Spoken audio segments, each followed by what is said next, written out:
agama ini. Jadi dakwah itu adalah wujud bahwa kita mencintai Allah, bahwa kita mencintai Allah itu sebenarnya adalah bukti nyata dengan dakwah.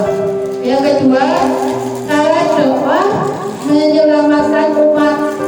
Karena dakwah menyelamatkan umat. Tanpa dakwah, kebenaran akan redup dan kemungkaran akan merajalela. Tanpa dai-dai, tanpa ustaz-ustaz yang memberikan kajiannya kepada kita, mungkin Al-Quran juga tidak akan sampai ke tangan kita. Tanpa ulama-ulama, ustaz atau para dai yang setiap hari mereka menyampaikan kebenaran kepada kita, menyampaikan kajian-kajian isinya tentang Al-Quran, Al-Hadis.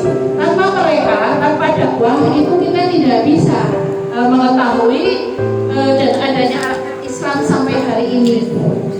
Kemudian selanjutnya, karena dakwah menambah pahala, karena dakwah menumbuhkan pahala jariah. Selama orang lain menggunakan kebaikan dari ajaran kita, pahala akan terus mengalir meski sudah tiada. Jadi ketika Bunda-bunda mengajak kebaikan atau menyampaikan kebaikan kepada orang lain, selama orang itu melakukannya, pahalanya, pahala jariahnya akan mengalir terus sampai orang itu meninggal. Okay? Bentuk dakwah yang bisa kita lakukan. Kalau misalnya kita ibu rumah tangga sih dakwahnya harus bagaimana? Apakah harus keliling kemana-kemana kemudian menyampaikan? Enggak, yang penting kita untuk diri pribadi sendiri juga keluarga. Dengan lisan, bentuk-bentuk dakwah yang bisa kita lakukan dengan lisan, yaitu mengajak kebaikan lewat perkataan yang santun. Dengan lisan, kayak hari ini ibu-ibu ada kajian, saling mengingatkan di grup, ini ada pengajian, nanti kita hadir, iya. Kemudian yang satu nyamper yang lain, kemudian yang belum hadir disamper, kemudian di WA hadir ke sini. Itu sebenarnya ajakan kebaikan.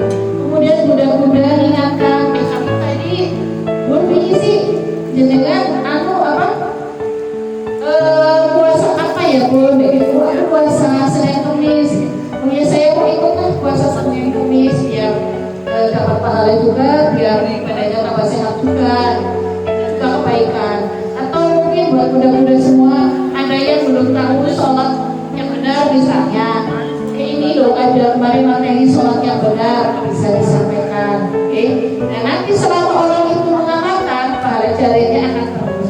Yang kedua, dengan perbuatan menjadi teladan keluarga bagi keluarga dan masyarakat. Ini bunda-bunda kan sudah menjadi teladan bagi keluarga dan masyarakat dengan adanya kajian-kajian seperti ini. Gak usah ngajak orang pun, orang sudah lihat. Ibu pakai baju hitam kuning, rapat jalannya ke sana mau apa ya? Oh di sana ternyata mau kajian. Ibu-ibu gak ngajak, ketika orang-orang melihat kayaknya pengajian dah seneng ya, pengulah kayak gitu. Itu sebenarnya tanpa kita sadari kita sudah mengajak kebaikan. Atau mudah-mudah di rumah, sholatnya rajin, tepat waktu, tahajud puasa, anaknya melihat ibunya aku rajin banget sholat ya, ibu rajin sholat sih kenapa? Karena itu perintah Allah nak, ayo aku sholat lah kayak gitu. Atau suaminya, ibunya rajin banget sholat, akhirnya suaminya jadi ikut gitu kan. Kan tidak semua suami rajin sholat walaupun dia memimpin gitu. Nah itu kalau suami sama ibu disuruh sholat mesti langsung emosi tersinggung gitu. Tapi dengan kita melakukannya secara rajin, rutin, kemudian melihat suaminya, nah akhirnya jadi terbuka kayak gitu Bisa juga dengan tulisan dan media sosial menjabarkan kebaikan dan ilmu. Nah mudah-mudah semuanya kan punya HP semua kan punya HP, lagi ada kajian di foto, kemudian posting gitu kemudian disertai dengan ajakan, hari ini ngaji di tempat luar nih, besok ada yang mau ikut mau rapat. Itu ajakan kebaikan di medsos, atau misalnya di grup medsos kayak di grup Aisyah biasanya saya nge-share tentang kajian, kemudian share juga ke teman-teman yang lain. Itu bagian dari dakwah ajakan di medsos. Dan ini yang kemarin saya dilakukan juga. Kadang ada yang kayak gitu, Bang Tari setiap kali ada kegiatan mesti selfie, mesti foto, mesti diposting. Bukan untuk pria ya, bukan untuk pamer, tapi itu memang bagian dari dakwah kita. Kajian-kajiannya disampaikan ke media sosial supaya masyarakat tahu bahwa itu ada kajian yang rumahnya agak jauh, agak sana kan nanti, oh ternyata di tempat itu ada kajian, oh ternyata Ranting Karanggoda setiap Jumat kajian. Akhirnya mereka mengikuti. Dan ini Bunda, kalau misalnya bukan kita yang ngisi media sosial dengan kebaikan-kebaikan dengan pengajian-pengajian, nanti akan diisi oleh orang-orang yang bukan dari kalangan kita. Akhirnya media sosial itu isinya ya seperti itu. Padahal anak-anak kita, keluarga kita, bahkan kita sendiri pun tiap hari ya main media sosial, entah di Facebook, entah di TikTok, entah di Instagram, entah di YouTube, semua kan main media sosial. Kalau kan diisi sama kita, akan diisi oleh orang-orang dengan keburukan-keburukan yang tidak sesuai dengan agama kita. Kasihan masa depan anak-anak kita.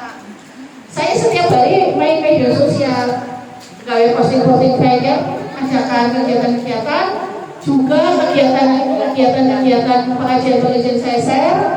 Juga mengikuti pengajian-pengajian Ustaz-Ustaz saya Adi Hidayat, Bita Ragas, ikuti juga. Itu adanya di media sosial. Kalau ibu-ibu langsung ketemu dengan Ustaz Adi Hidayat pengen ngaji itu kan susah, nggak tahu di mana tempatnya kan. Nah, kalau di media sosial itu ada, silakan mengikuti di situ.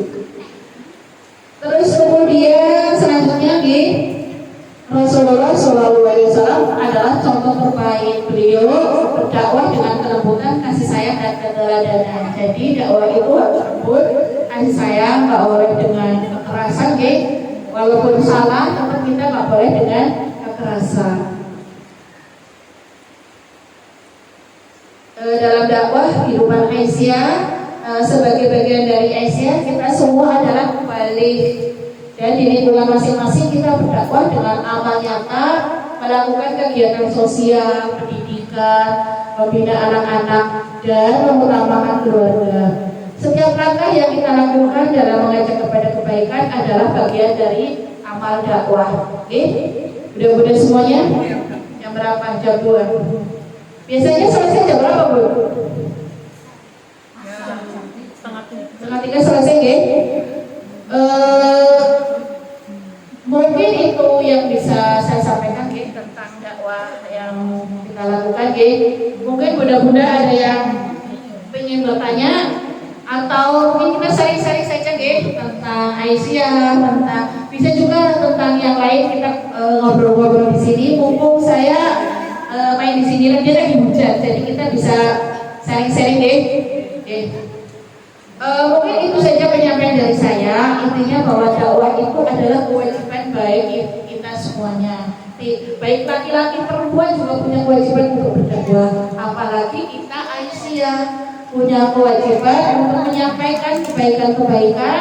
Contohnya contoh-contoh yang nyata.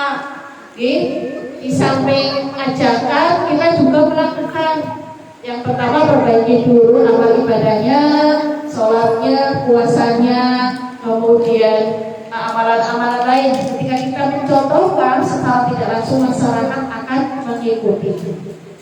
Monggo ada yang bisa didiskusikan di sini.